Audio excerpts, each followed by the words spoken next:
भगवान बुद्ध की ये कहानी हमें बताएगी कि कोई भी छोटा काम हमें बड़ी सफलता की ओर ले जा सकता है। किसी नगर में बिलपाद नामक एक धनी व्यक्ति रहता था।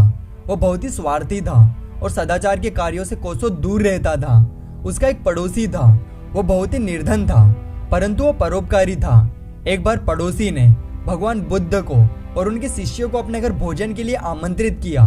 पड़ोसी ने यह विचार किया कि इस महान अवसर पर अधिकाधिक लोगों को भोजन के लिए बुलाना चाहिए। ऐसे संकल्प के साथ पड़ोसी ने बड़े भोज की तैयारी करने के लिए नगर के सभी व्यक्तियों से दान की अपेक्षा की एवं उन्हें भोजन के लिए आमंत्रित किया। पड़ोसी ने बिलपाद को भी न्योता दिया। भोजन के 1 या 2 दिन पहले पड़ोसी ने चारों ओर घूमकर दान एकत्र किया।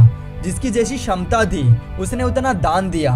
जब बिलपाद ने पड़ोसी को घर घर जाकर दान की याचना करते देखा तो मन ही मन सोचा, ये आदमी खुद का पेट तो भर नहीं सकता, फिर भी इसने इतने बड़े भिक्षु संघ और नागरिकों को भोजन के लिए आमंत्रित कर लिया।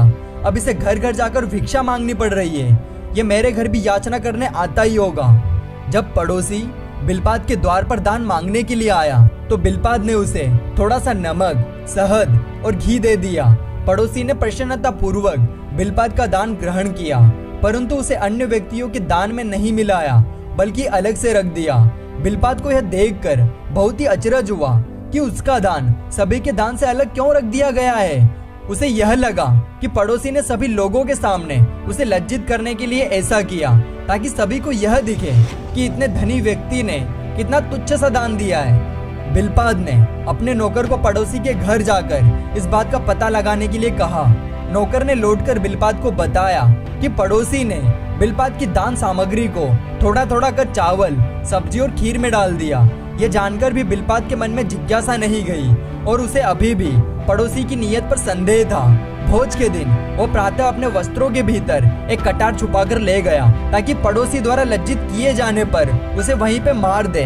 वहां जाने पर उसने पड़ोसी को भगवान बुद्ध से कहते हुए सुना, भगवान, इस भोज के निमित्त जो भी अनाज संग्रहित किया गया है वो मैंने नगर के सभी निवासियों से दान में प्राप्त किया है।